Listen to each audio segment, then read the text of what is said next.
kita sampaikan kepada baginda Rasulullah sallallahu alaihi wasallam, pada keluarganya, pada sahabatnya semua, pada tabi'in, pada seluruh alim ulama, hatta saat sekarang ini, di mana mereka semua menjadi bintang-bintang di langit di dalam memberi penerangan jalan kembali kepada Allah Subhanahu wa Ta'ala sebagai hak kita dan hak Allah kepada kita. Hadirin jemaah yang Allah muliakan, beberapa hari lagi kita akan menyambut bulan yang mulia, bulan yang penuh rahmat, berkah, pengampunan dan pembebasan dari api neraka. Oleh karena ini kita harus belajar mensiasati amalan apa yang harus kita hadirkan.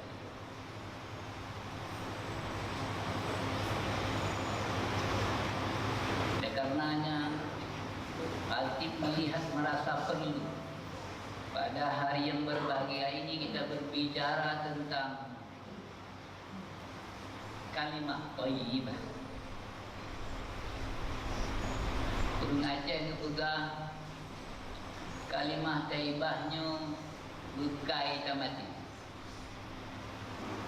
So yang hanakeun kalimahnya patah lidah di uruhati, artinya tidak ada ketersambungan dan kita akan menjadi orang ketertinggalan. Allah tidak menyia-nyia kita. Bahkan iblis pun mengatakan, aku pun sesungguhnya hanya merayumu saja. Kesalahanmu itu engkau pikul karena dirimu sendiri yang melakukan kesalahan tersebut. Hadirin jamaah yang Allah muliakan, kalimah thayyibah di dalam Al-Quran hanya disebut 2 kali. 2 kali dalam Al-Quran menggunakan kalimat thayyibu dengan kalimatan thayyibatan. Hampir semua tafsir, tidak ada tafsir satu pun yang tidak mengatakan bahwa makna daripada kalimah thayyibah itu selain daripada la ilaha illallah, hanya la ilaha illallah. Kalimat thayyibu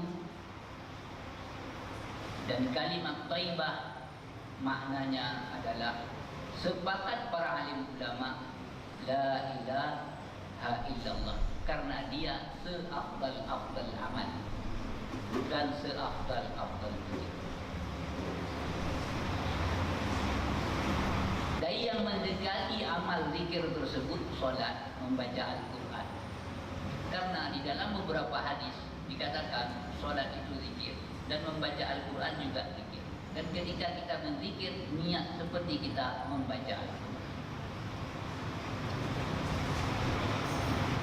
Hadirin jemaah yang Allah, ketika kita membuka hampir banyak hadis menjelaskan tentang kalimah thayyibah la ilaha illallah, Muhammad Rasulullah sallallahu alaihi wasallam itu dalam kajian ilmu Al-Quran dibedah di dalam subbab ilmu, yaitu al-ilmu al-wujud dan nadhair. Kalau dalam istilah orang-orang lughah dia dikatakan muradif dan mushtaq. Bedanya, kalau muradif istiqaqnya hanya satu saja bentuk, tapi ke al-wujuh bentuk yang berbeda. Misalnya furu'a, salah satu furu'a, tidak ada yang furu'a dengan bentuk yang lain. Tapi kalau at-thayyibu, kalimatan thayyibatan, bentuk-bentuk berbeda. Ini bertanda makna ini mempunyai persepsi penafsiran yang mendalam. Secara ilmu al-wujud, ketika kita melihat beberapa hadis Rasulullah SAW menunjukkan kalimat thayyibah ini dapat kita maknakan pertama adalah kalimat hasanah. Ibnu Katsir menjelaskan, kalau kita ada belajar namanya hadis tafsir, itu khusus mata kuliah di ilmu Al-Quran dan tafsir. Pada mahasiswa kalau mendalami boleh, setelah tamat di dalam satu jurusan masuk lagi ke jurusan IAT, tidak mengapa. Untuk belajar hadis tafsir, boleh menafsirkan dengan bil ma'thur dan boleh juga menafsirkan bil ra'i. Ma'thur maknanya adalah Allah dan Rasul meletakkan hadis itu sendiri. Kalau bil ra'i, yang meletakkan itu adalah para ahli tafsir dan para ahli musyarrihnya yang mensyarahkan hadis.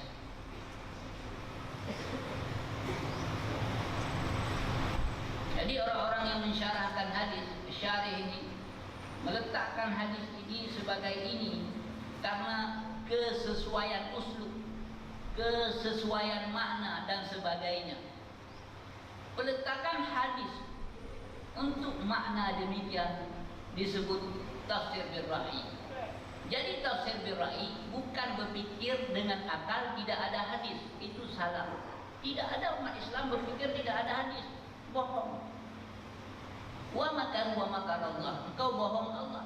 Sebenarnya engkau telah membohong diri sendiri. Fa innallaha khairul makirin.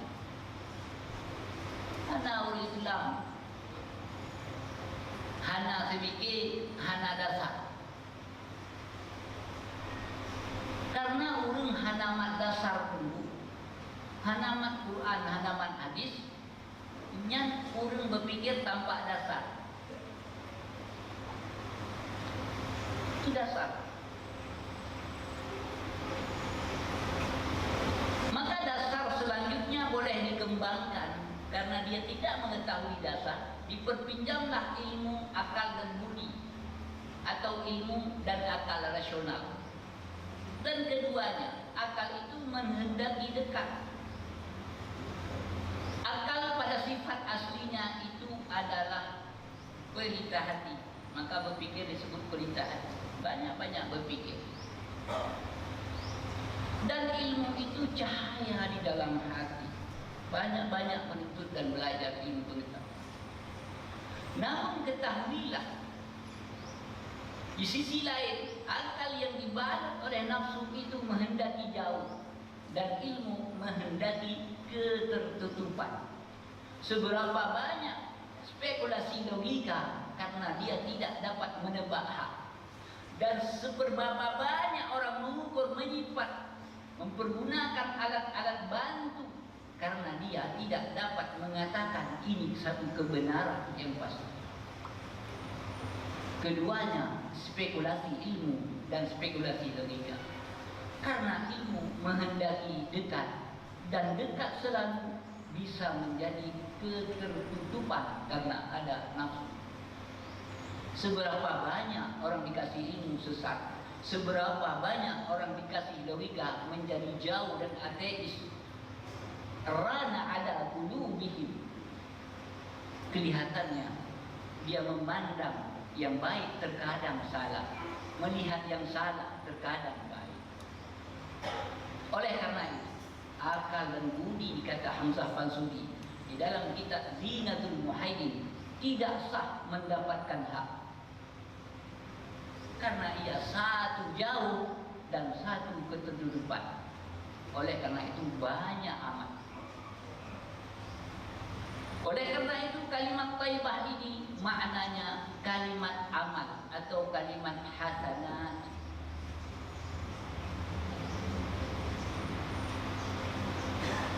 Kalimat hasanah. Kalau yang tadi kita sebutkan kalimat hasanah dengan makna zikir la ilaha illallah, tuan-tuan berzikir semuanya itu sama dengan Anda membuang duri di jalan, sama dengan Anda hadir saat ini ke masjid, sama dengan Anda berbakti dengan orang tua di sisi kesamaan. Karena dia dikatakan oleh muhaddisin semua, dia diposisikan zikir dalam makna amal hasanah. Orang berbuat hasanah akan diganda-gandakan.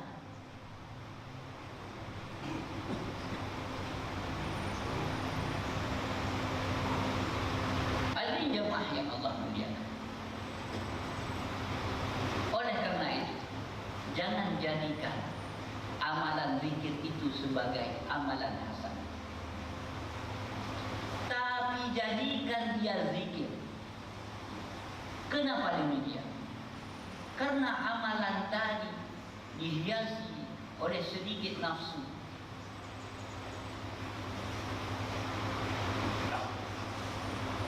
maka nilainya sangat kurang,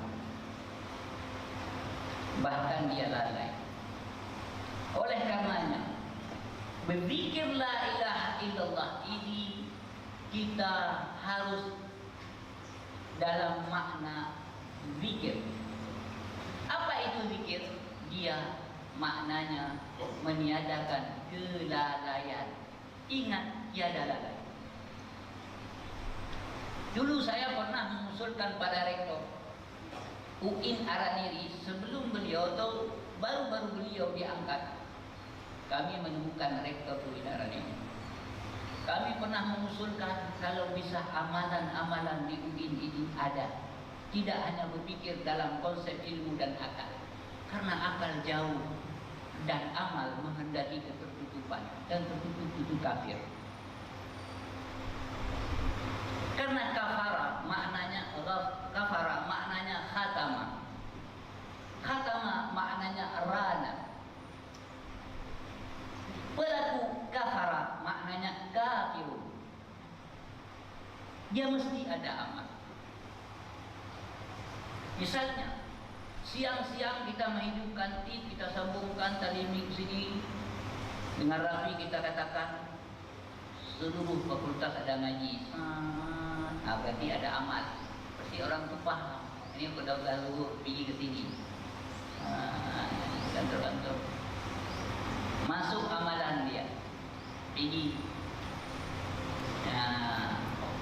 Jadi tak bisa dengan teori. Harus begini, harus begitu. Jangan begini, jangan begitu. Oh, jangan-jangan.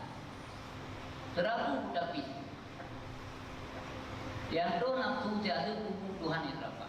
Itu jangan-jangan. Tidak bisa pakai teori, pakai ilmu, pakai akal. Dia mesti kita masukkan amalan-amalan. Ini ruh orang UIN. Mesti demikian. Tidak boleh hanya maju dalam bidang ilmu, harus maju dalam bidang amal. Zikir kita tingkatkan dari amal hasanat kepada amal yang tiada ghaflah atau amal zikir itu sendiri. Bukan makna harus kita mengambil tarikat. Kita boleh tidak mengambil tarikat kalau kita sempurna menjalankan ini. Kalau tidak, kita perlu guru. Dictation itu hebat dia. Gurunya kurang hebat. Kata gurunya begini, pukul itu. Padahal gurunya kecil, kalau dipukul Dictation hilang. Kenapa? Karena akal rana ala qulubihim. Dia tidak rasih. Makna tidak rasih, tidak sesuai kata dengan hati, tidak sesuai ilmu dengan hati. Dia tidak masuk. Dia hanya angan-angan. Kalau ada peraturan di UIN, peraturan angan-angan. Kalau ada pelarangan, pelarangan angan-angan. Kalau ada cita-cita, cita-cita angan-angan. Kalau ada mahasiswa, mahasiswa angan-angan.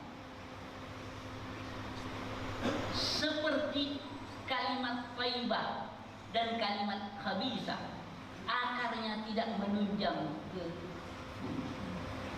dia, seperti terkantung-kantung. Akarnya tercopot dan batangnya juga tercopot. Apa yang harapkan bagi mukmin yang tidak sabit? Dia hanya disebut sebagai mukmin, lalu dia dinamakan muslim. Dia iman, tapi imannya disebut muslim. Kenapa? Karena si muslim tidak menzahirkan Islamnya. Kalau dia menzahirkan Islam, dia disebut mukmin.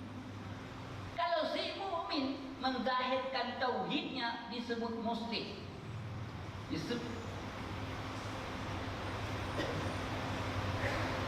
Kalau si muslim ini menzahirkan kearifannya, dia disebut shadiq. Itu umat Nabi, siddiq. Tapi berapa banyak kita menjadi orang-orang yang kadzib? Katanya kita ikut Nabi.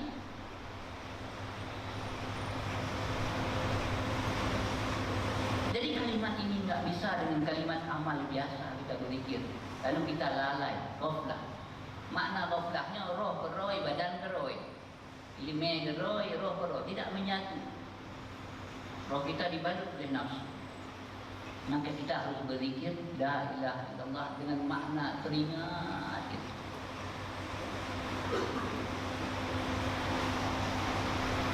Kemudian kalau kita bisa membuka hadis, makna kalimat thayyibah ini la ilaha illallah itu kalimat hak. Besok boleh buka. Kalau tidak ketemu hati, besok boleh dipertanyakan.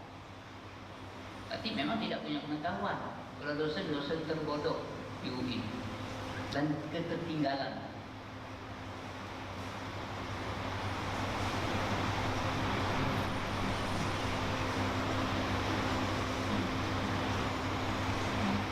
Karena saya ini kawan tidak ada, lawan tidak ada. Jadi saya sampaikan apa adanya. Dekat saya tidak bersentuh, jauh saya tidak berenggar. Jadi setiap hak saya tidak pandang orang, saya akan katakan hak.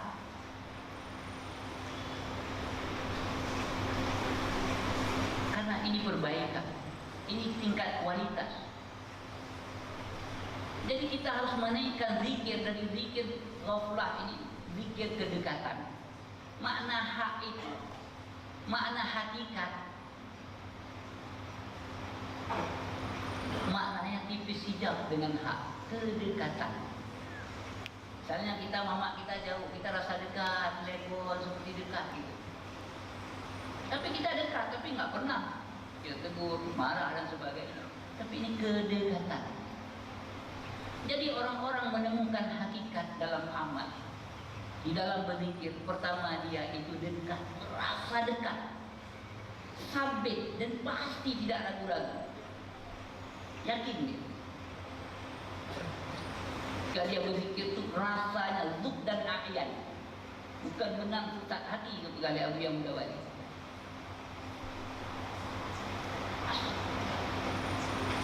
Dan hati-hati sebagian rasa menipu.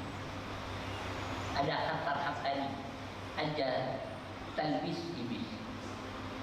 Karena Nabi mengatakan ma khatara bi balin atau ma waqa'a fi qalbin wallahu bi khilafi. Apa yang kau rasa, tidak semua rasa demikian Allah dalam dugaan. Engkau tidak akan dapat mengenal hak. Maha suci hak dengan dugaan, akal dan nafsumu dan hawa dan akwan yang ada pada dirimu. Namun demikian, sebagai orang istiqamah istiqamah, tetap berzikir, merasa. Tidak boleh intensif. Apakah kita lari ketika kita tidak merasa? Tidak, kita tetap merasa, tidak boleh lari. Jadi orang istiqamah itu ketika tidak istiqamah, tidak meninggalkan istiqamah, tetap dia harus istiqamah. Tetap. Tetap. Mengajar kita sebagai dosen tetap mengajar. Yang mulia tetap mulia. Ajar terus, ya ngajar selalu.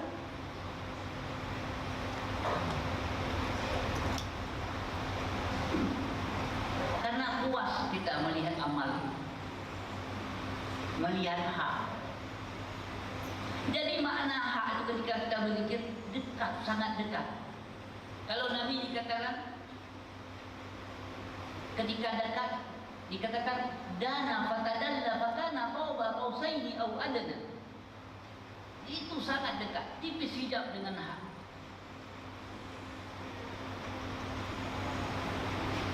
Tanda alamat hakikat kedua, kita mendapatkan hakikat lazat-lazit dalam ibadah, dalam berzikir. Lazat, hai tengok dengan lazat, anda tengok kadang-kadang tengok itu lazat. Anda tengok. Lazat yang penting. Lazat. Ketika akhlaknya bagus. Hal-hal tanawuh dengan ibadah tidak dipertentangkan. Satu hari saya ditanya oleh Abu Syekh Haji Amrul Wali Al-Khadiri, mengapa engkau tidak menegurku? Padahal engkau tahu aku lupa. Ketika saya katakan, kalau saya tegur, Syekh, itu bukan pekerjaan wajib, pekerjaan sunnah. Tapi ketakaburan saya, menghina guru saya, mempertanyakan kepada guru saya, memprotes guru saya, itu alamat-alamat kesombongan. Saya takut itu. Sebab jika guru lupa, itu akan sujud sahwi. Karena orang lupa tidak termasuk bagian yang dihitung dengan dosa. Orang teringat, mesti dia harus sujud sahwi. Jadi hati-hati kita dengan guru-guru kita yang tua. Cium tangan, banyak keberkahan pada dia. Sentuh dia dengan baik. Jangan hina, karena kita dapat dari dosen-dosen kita. Ahli-ahli zikir tidak boleh demikian. Ahli ilmu itu semua ahli zikir, tidak pada yang lain. Mereka yang memiliki kalimat thayyibah. Jadi yang terakhir,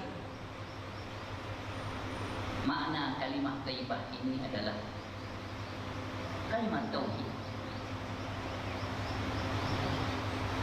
Hanya ia yang ada, yang lain tiada.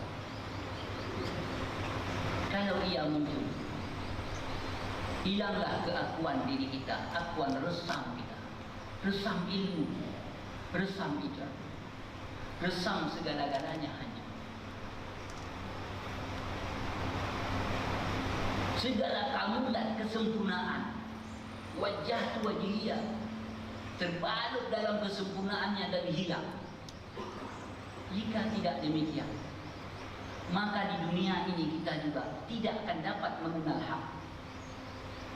Orang yang tidak mengecil subjek masuk kepada objek, maka dia tidak akan mengenal pengetahuan yang sesungguhnya.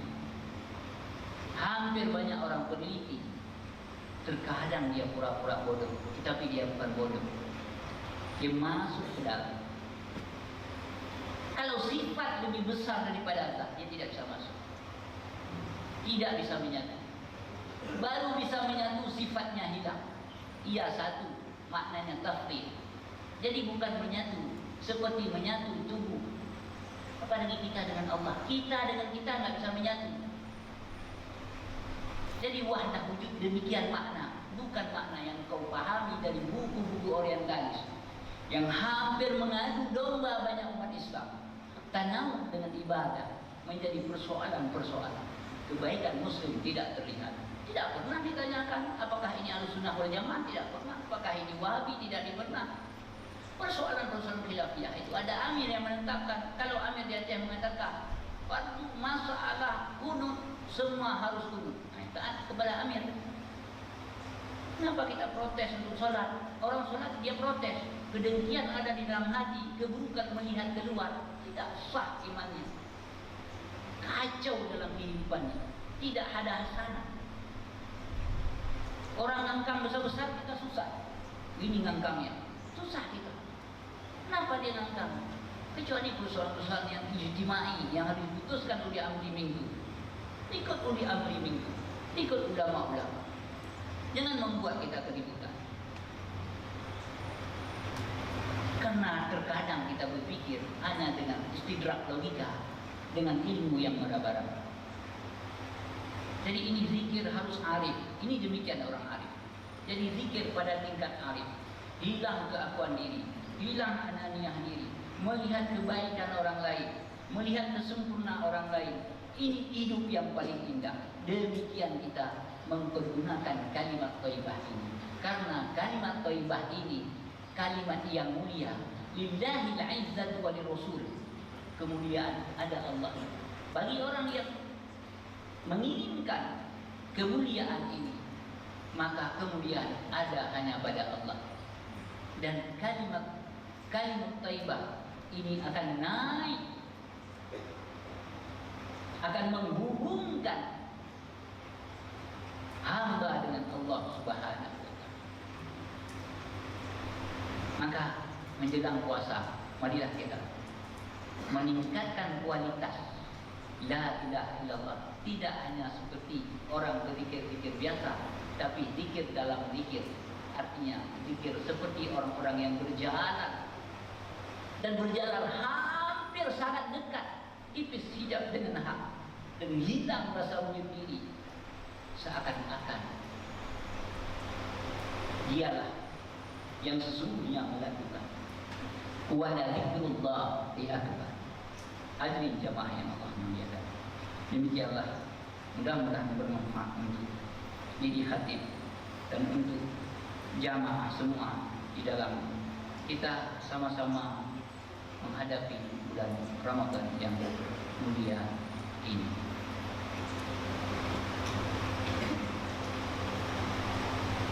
Alhamdulillah.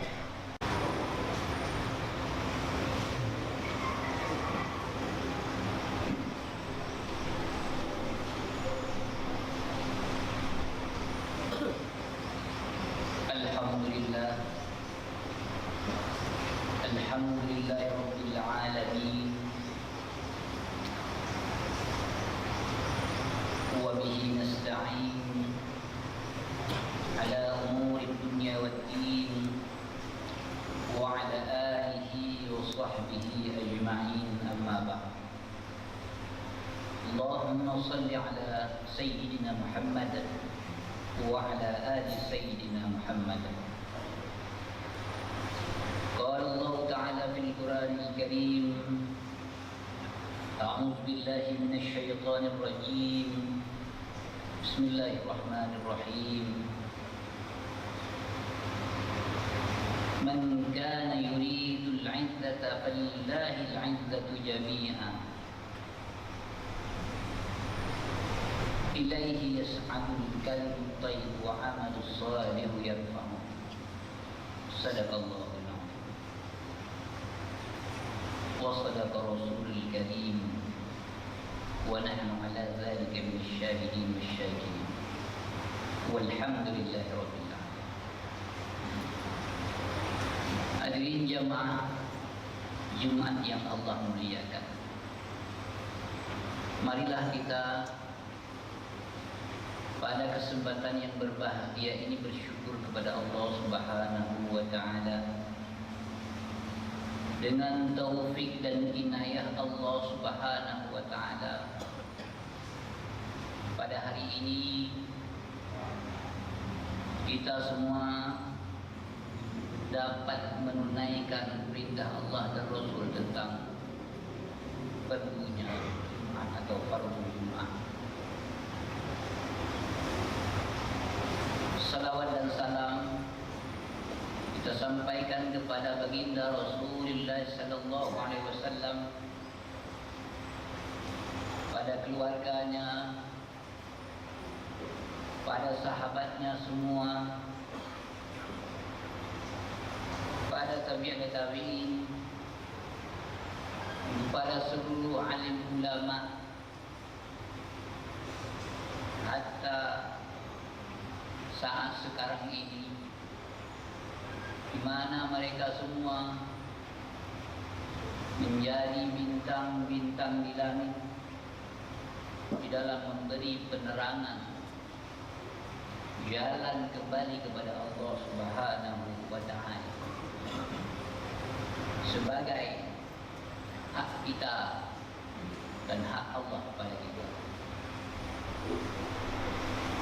Hadirin jemaah yang Allah muliakan, beberapa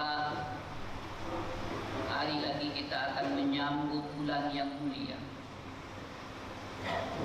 bulan yang penuh rahmat, berkah, pengampunan dan pembebasan dari api neraka. Oleh karena ini kita harus belajar mensiasati amalan apa yang harus kita hadirkan.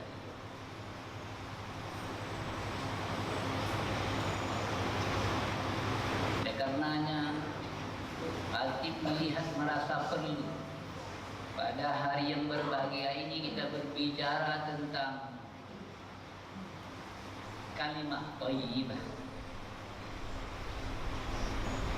Pengajian juga kalimah thayyibahnya bekai tamati. So yang hanakeun kalimahnya patah lidah di huruf akhir. Artinya tidak ada ketersambungan dan kita akan menjadi orang ketertinggalan. Allah tidak menyia-nyia kita. Bahkan iblis pun mengatakan, aku pun sesungguhnya hanya merayumu saja. Kesalahanmu itu engkau pikul karena dirimu sendiri yang melakukan kesalahan tersebut. Hadirin jamaah yang Allah muliakan, kalimah thayyibah di dalam Al-Quran hanya disebut 2 kali. 2 kali dalam Al-Quran menggunakan kalimat thayyibu dengan kalimatan thayyibatan. Hampir semua tafsir, tidak ada tafsir satu pun yang tidak mengatakan bahwa makna daripada kalimah thayyibah itu selain daripada la ilaha illallah, hanya la ilaha illallah. Kalimat thayyibu dan kalimat thayyibah maknanya adalah sepakat para alim ulama la ilaha illallah, karena dia seafdal amal dan seafdal zikir. Dari yang mendekati amal zikir tersebut solat, membaca Al-Quran. Karena di dalam beberapa hadis dikatakan solat itu zikir dan membaca Al-Quran juga zikir. Dan ketika kita berzikir, niat seperti kita membaca Al-Quran. Hadirin jemaah yang Allah, ketika kita membuka, hampir banyak hadis menjelaskan tentang kalimah thayyibah la ilaha illallah Muhammad Rasulullah sallallahu alaihi wasallam. Itu dalam kajian ilmu Al-Quran dibedah di dalam subbab ilmu, yaitu al-ilmu al-wujud dan nadhair. Kalau dalam istilah orang-orang lughah, dia dikatakan muradif dan mushtarak. Bedanya, kalau muradif istiqaqnya hanya satu saja bentuk, tapi ke al-wujuh bentuk yang berbeda. Misalnya furu'ah, salah satu furu'ah, tidak ada yang furu'ah dengan bentuk yang lain. Tapi kalau at-tayyibu, kalimatan tayyibatan, bentuk-bentuk berbeda. Ini bertanda makna ini mempunyai persepsi penafsiran yang mendalam. Secara ilmu al-wujud, ketika kita melihat beberapa hadis Rasulullah SAW menunjukkan kalimat thayyibah ini dapat kita maknakan pertama adalah kalimat hasanah. Ibnu Katsir menjelaskan, kalau kita ada belajar namanya hadis tafsir, itu khusus mata kuliah di ilmu Al-Quran dan tafsir. Pada mahasiswa kalau mendalami boleh, setelah tamat di dalam satu jurusan masuk lagi ke jurusan IAT, tidak mengapa. Untuk belajar hadis tafsir, boleh menafsirkan dengan bil ma'thur dan boleh juga menafsirkan bil ra'i.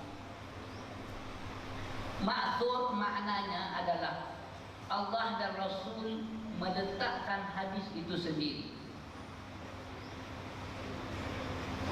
Kalau bil ra'i, yang meletakkan itu adalah para ahli tafsir dan para ahli musyarihnya yang mensyarahkan hadis.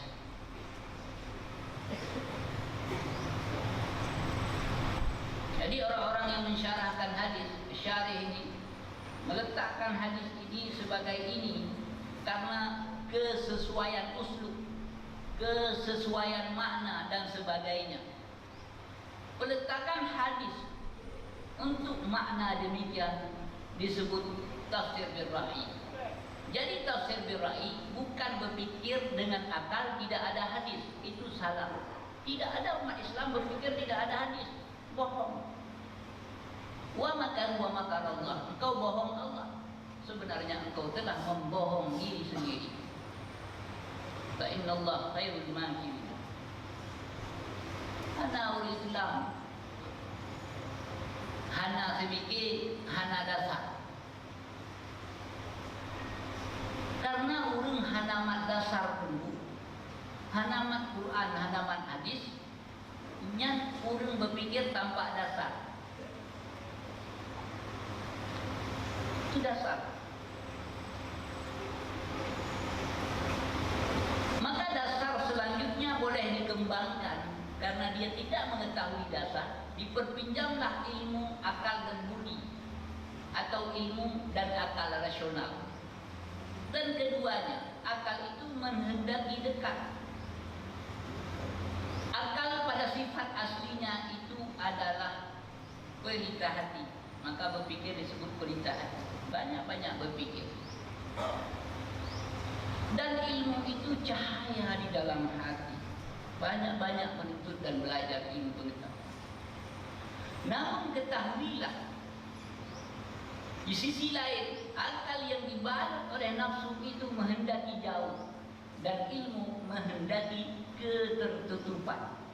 Seberapa banyak spekulasi logika karena dia tidak dapat menebak hak, dan seberapa banyak orang mengukur, menyipat, mempergunakan alat-alat bantu karena dia tidak dapat mengatakan ini satu kebenaran yang pasti.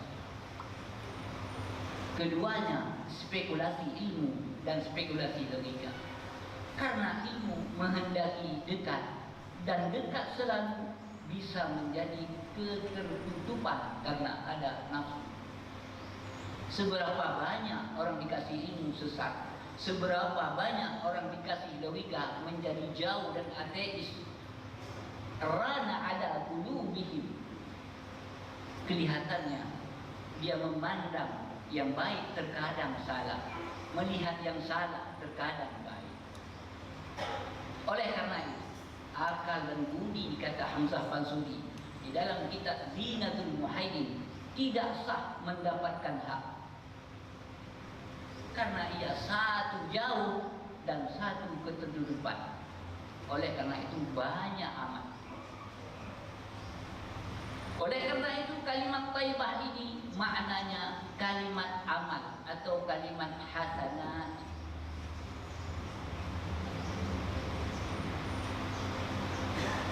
Kalimat hasanat.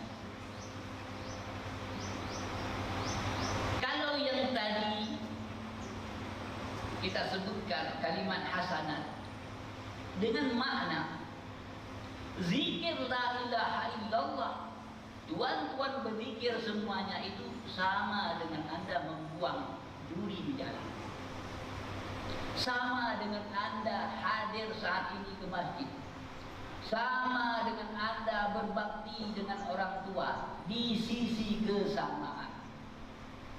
Karena dia dikatakan oleh muhaddisin semua, dia diposisikan zikir dalam makna amal hasanah. Orang berbuat hasanat akan diganda-gandakan.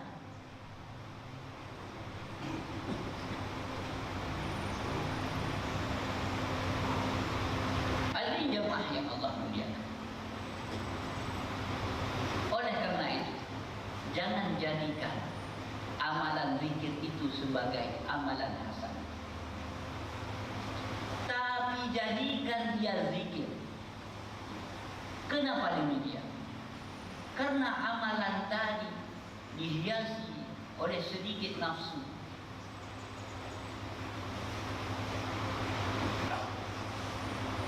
maka nilainya sangat kurang, bahkan dia lalai. Oleh karenanya, berzikir la ilaha illallah ini kita harus dalam makna zikir. Apa itu zikir?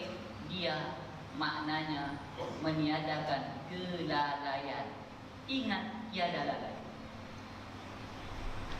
Dulu saya pernah mengusulkan pada rektor UIN Araniri, sebelum beliau atau baru-baru beliau diangkat, kami menemukan rektor UIN Araniri. Kami pernah mengusulkan kalau bisa amalan-amalan di UIN ini ada, tidak hanya berpikir dalam konsep ilmu dan akal, karena akal jauh dan amal menghendaki ketertutupan, dan tertutup itu kafir. Karena kafara maknanya khatama. Khatama maknanya rana. Pelaku kafara maknanya kafir. Dia mesti ada amal. Misalnya, siang-siang kita menghidupkan tip, kita sambungkan tali mik sini, dengan rapi kita katakan seluruh fakultas ada ngaji. Berarti ada amal. Pasti orang tu faham. Ini aku dah lalu pergi ke sini. Kantor-kantor. Masuk amalan dia. Pergi. Jadi tak bisa dengan teori. Harus begini, harus begitu. Jangan begini, jangan begitu. Oh jangan-jangan. Terapu tapi yang tu nafsu jatuh kubur Tuhan yang terapa. Itu jangan-jangan. Tidak bisa pakai teori, pakai ilmu, pakai akal. Dia mesti kita masukkan amalan-amalan. Ini ruh orang UIN. Mesti demikian. Tidak boleh hanya maju dalam bidang ilmu, harus maju dalam bidang amal. Zikir kita tingkatkan dari amal hasanat kepada amal yang tiada ghaflah atau amal zikir itu sendiri. Bukan makna harus kita mengambil tarikat. Kita boleh tidak mengambil tarikat kalau kita sempurna menjalankan itu. Kalau tidak, kita perlu guru. Dictation itu hebat ya. Gurunya kurang hebat. Kata gurunya begini, pukul itu. Padahal gurunya kecil, kalau dipukul Dictation hilang. Karena akal terana ala qulubihim. Dia tidak rasih.